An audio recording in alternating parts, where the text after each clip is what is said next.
കർത്താവ് നിങ്ങളോടുകൂടെ അങ്ങേ ആത്മാവോടും കൂടെ. വിശുദ്ധ മർക്കോസ് അറിയിച്ച പരിശുദ്ധ സുവിശേഷത്തിൽ നിന്ന്. കർത്താവേ, അങ്ങേക്ക് മഹത്വം. അധ്യായം 6, 53 മുതലുള്ള തിരുവചന ഭാഗം. അക്കാലത്ത് യേശുവും ശിഷ്യന്മാരും കടൽ കടന്ന് ഗനേസരുടെ നാട്ടിലെത്തി. വഞ്ചി കരയ്ക്കടുപ്പിച്ചു. കരയ്ക്കിറങ്ങിയപ്പോൾ തന്നെ ആളുകൾ അവനെ തിരിച്ചറിഞ്ഞു.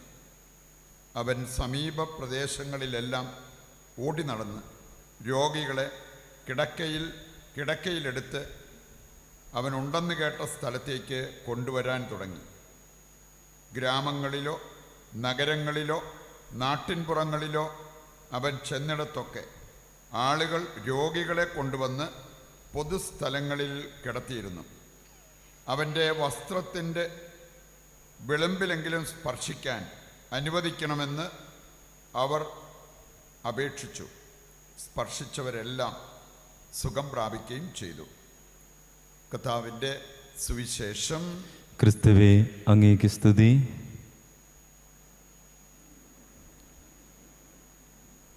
ഈശോയിൽ പ്രിയപ്പെട്ടവരെ, നമ്മളിന്ന് തിരുസഭയിൽ വിശുദ്ധ അഗത പുണ്യവതിയെ പ്രത്യേകം അനുസ്മരിക്കുകയും അവരുടെ മാധ്യസ്ഥം തേടി പ്രാർത്ഥിക്കുകയും ചെയ്യുന്നു. സിസിലിയിൽ ജനിച്ച ഒരു വ്യക്തിയാണ് അഗത പുണ്യവതി. അവരുടെ ഒരു പ്രത്യേകത എന്ന് പറഞ്ഞാൽ സമ്പത്തും സൗന്ദര്യവും സമ്മേളിച്ചിരുന്ന ഒരു വ്യക്തിയാണ് ഈ വിശുദ്ധ. നമ്മളൊക്കെ ഇങ്ങനെ വല്ലതും സംഭവിച്ചു കഴിഞ്ഞാൽ നെകളിക്കാനും അഹങ്കരിക്കാനും ഒക്കെ ചിലപ്പോൾ അത് തന്നെ കാരണം. പക്ഷേ ഒത്തിരി വിശുദ്ധിയിൽ എളിമയിൽ ജീവിച്ച ഒരു വ്യക്തിയാണ്. ഇവിടെ ഈ സൗന്ദര്യത്തെക്കുറിച്ച് മനസ്സിലാക്കിയ ഭരണാധികാരിയാണ് ക്വിൻ്റിലിയാനസ്. അദ്ദേഹം ഡേസിയസ് ചക്രവർത്തിയുടെ കീഴിൽ സിസിലി ഭരിച്ചിരുന്ന ഒരു വ്യക്തിയാണ്. ഈ അഗതായുടെ സൗന്ദര്യത്തെക്കുറിച്ചും സമ്പത്തിനെക്കുറിച്ചും കേട്ടപ്പോൾ അദ്ദേഹം ക്രിസ്ത്യാനിയാണെന്നുള്ള ആരോപണം നടത്തി ഒരു സ്ത്രീയുടെ ആ ഒരു അധികാര പരിധിയിൽ ഇവരെ ജയിലിൽ താമസിക്കുന്നത് പോലെ അവരെ താമസിപ്പിച്ചു. എന്നിട്ട് കുറച്ച് കഴിഞ്ഞപ്പോൾ ദുരിതങ്ങൾ, ക്ലേശങ്ങൾ അവരനുഭവിച്ചുകൊണ്ടിരുന്ന സമയത്ത് അവർക്ക് വാക്ക് കൊടുത്തു. പറയുന്ന അനുസരിച്ച് ഇവനെ വിവാഹം കഴിക്കാനൊക്കെ തയ്യാറാകുകയാണെങ്കിൽ ഇവക്ക് രക്ഷയും അതുപോലെ തന്നെ സ്വാതന്ത്ര്യവും ഇതെല്ലാം ഉണ്ടാകും. പക്ഷെ അവൾ വിളിച്ചു പറഞ്ഞ ഒരു കാര്യം, എൻ്റെ ക്രിസ്തുവാണ് എൻ്റെ സ്വാതന്ത്ര്യം, എൻ്റെ രക്ഷ. ആ ക്രിസ്തുവിന് ഞാൻ എൻ്റെ ജീവിതം കൊടുത്തിരിക്കുന്നു. ഇത് കേട്ട് ശരിക്കും ഈ ഒരു സംസാരം ക്വിൻ്റിലിയാനസിനെ ചൊടിപ്പിച്ചു. അതുകൊണ്ട് തന്നെ അദ്ദേഹം ഓർഡർ ഇട്ടു അവളുടെ ബ്രസ്റ്റ് മുറിച്ചു മാറ്റാൻ. ഇനി ഒരു ഐതിഹ്യം പറയുന്നത് കർത്താവ് അവളെ സുഖപ്പെടുത്തി. ബ്രസ്റ്റൊക്കെ പഴയതുപോലെ തന്നെ ആകുന്ന ഒരു രംഗമുണ്ടായി. അതിനുശേഷം ഇവളെ ചരലിലിട്ട്, നഗ്നയായിട്ട് ചരലിലിട്ട് വലിച്ചഴച്ചു, ജയിലിലടച്ചു. അവൾ ദൈവത്തോട് പ്രാർത്ഥിച്ചു, കർത്താവേ, എൻ്റെ ജീവൻ നീ സ്വീകരിക്കുക എന്ന് പറഞ്ഞു. അതനുസരിച്ച് അവർ മരിക്കുകയും ചെയ്തു. ഇന്ന് ഇത്രയേറെ സഹനങ്ങൾ ഏറ്റെടുക്കാൻ സാധിച്ചതുകൊണ്ട് സ്വർഗത്തിലിരുന്ന് ഒരുപാട് അനുഗ്രഹങ്ങൾ വർഷിക്കാൻ സാധിക്കുന്ന ഒരു വിശുദ്ധിയാണ് വിശുദ്ധ അഗത. ഈ തീയിൽ നിന്ന് സംരക്ഷണം കിട്ടാൻ, അതുപോലെ തന്നെ ബ്രസ്റ്റുമായി ബന്ധപ്പെട്ട രോഗങ്ങൾ, പ്രയാസങ്ങൾ മാറാനൊക്കെ മാധ്യസ്ഥം തേടി അനേകർ പ്രാർത്ഥിക്കുന്നത് വിശുദ്ധ അഗതായുടെ മാധ്യസ്ഥമാണ്. ക്രിസ്ത്യാനികരണം എന്ന പുസ്തകം വായിക്കുന്നെങ്കിൽ അവിടെ നമുക്ക് കാണാൻ സാധിക്കും ഇങ്ങനെയുള്ള ഈ മഹത്വം. അത് കണ്ട് ആ മഹത്വത്തിൽ ജീവിക്കാനൊക്കെ എല്ലാവരും ഇഷ്ടപ്പെടുന്നൊരു കാര്യമാണ്. ക്രിസ്ത്യാനികരണം നമ്മളെ പഠിപ്പിക്കുന്നൊരു കാര്യമുണ്ട്. യേശുക്രിസ്തുവിനോട് കൂടെ ജീവിക്കാനും അവൻ്റെ മഹത്വത്തിൽ വാഴാനും ആഗ്രഹിക്കുന്നവർ അവൻ്റെ പാനപാത്രം കുടിക്കാൻ സന്നദ്ധരാകും.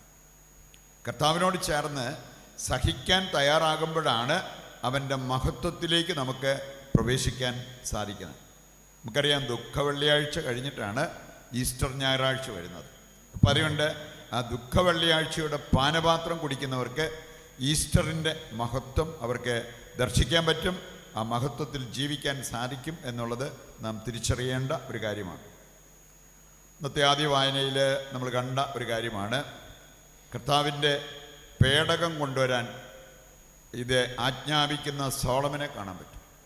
അത് സോളമനാണെങ്കിലും ദാവീദാണെങ്കിലും അതുപോലെയുള്ള മറ്റ് പലരുടെയും ജീവിതത്തിലേക്ക് നോക്കിയാൽ നമുക്ക് കാണാൻ സാധിക്കും, കർത്താവിൻ്റെ ആലയത്തിന് വലിയ വില കൊടുത്തവരാണ്. സോളമനൊക്കെ ഒരു ബലിയർപ്പണത്തിന് പോലും എത്രമാത്രം ആടുകളെയും കാളകളെയും കൊന്ന് രക്തമൊഴുക്കി എന്നുള്ളത് ബൈബിളിൽ നമ്മൾ കാണുന്ന ഒരു കാര്യമാണ്.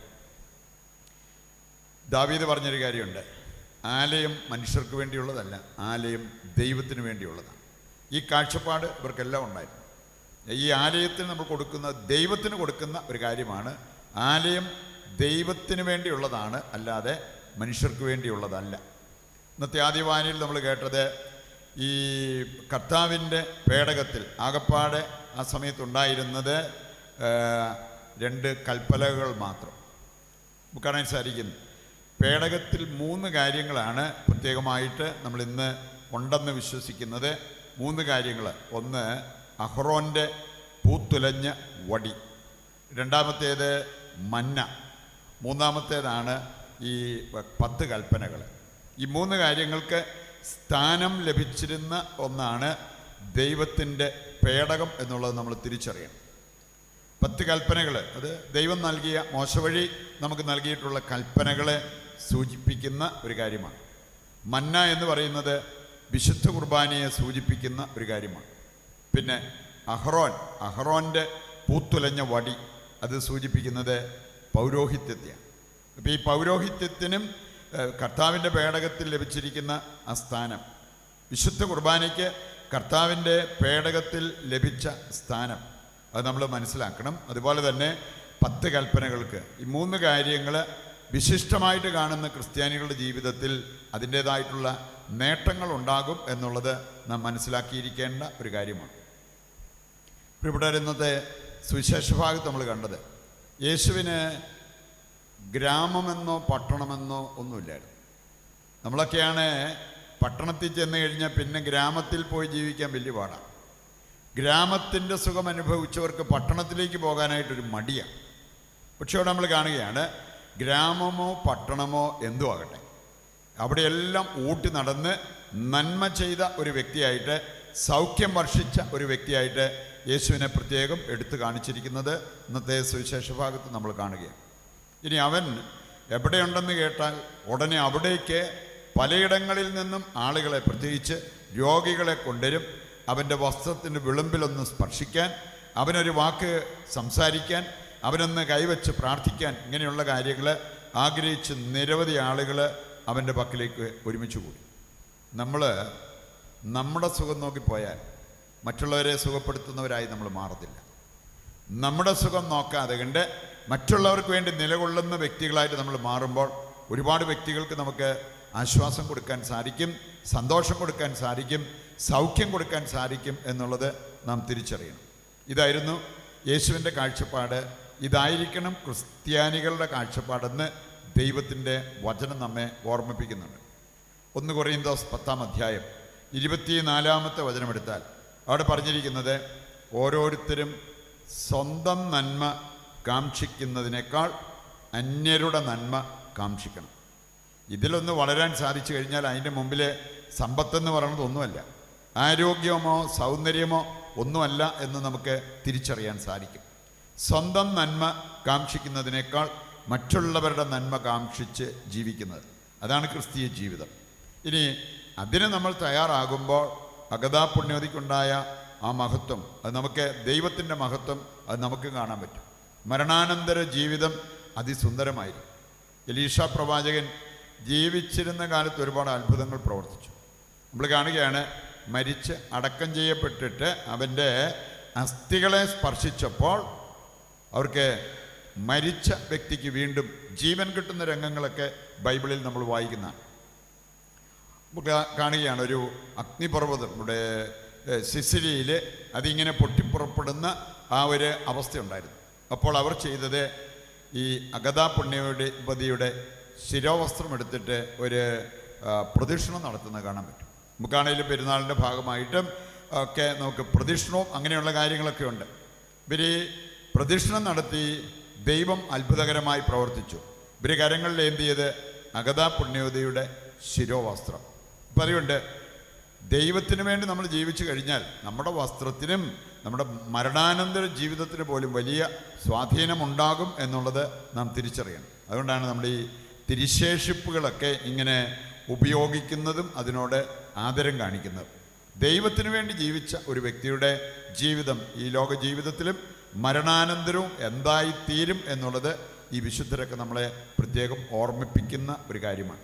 പറയുണ്ട് ശേഷിച്ച നമ്മുടെ ജീവിതമെങ്കിലും ദൈവത്തിന് വേണ്ടി ജീവിക്കുവാനുള്ള ആ ഒരു തീരുമാനമെടുത്തുകൊണ്ട് അതിന് നമ്മൾ എന്ത് ത്യാഗമെടുക്കേണ്ടി വന്നാലും അതിനെല്ലാം വലിയ പ്രതിഫലം നമുക്ക് ലഭിക്കും എന്നുള്ള ഉറപ്പോടെ, വിശ്വാസത്തോടെ, പ്രത്യാശയോടെ നമ്മുടെ ജീവിതത്തിൽ മുന്നേറാൻ നമുക്ക് സാധിക്കണം. അതാണ് റോമ 8:18 നമ്മൾ വായിക്കാറുള്ളത്. വെളിപ്പെടാനിരിക്കുന്ന മഹത്വത്തോട് തുലനം ചെയ്യുമ്പോൾ ഇന്നത്തെ കഷ്ടതകൾ വെറും നിസ്സാരമാണ്. അഗതാ പുണ്യവതിയുടെ ജീവിതത്തിലേക്ക് ഏറ്റെടുക്കേണ്ടി വന്ന സഹനങ്ങൾ ചെറുതൊന്നും ആയിരുന്നില്ല. പക്ഷേ അവളുടെ മഹത്വം വെളിപ്പെട്ട് കഴിഞ്ഞപ്പോൾ അതൊക്കെ വെറും നിസ്സാരമായിട്ട് മാറി. ഈ ഒരു കാഴ്ചപ്പാടിൽ നമ്മുടെ ജീവിതം മുമ്പോട്ട് നയിക്കുവാൻ വേണ്ട കൃപയ്ക്കും അനുഗ്രഹത്തിനുമായിട്ട് ഇന്നത്തെ ബലിയിൽ പ്രാർത്ഥിക്കുകയും ഈ വിശുദ്ധയുടെ മാധ്യസ്ഥം തേടി നമുക്ക് പ്രാർത്ഥിക്കുകയും ചെയ്യാം.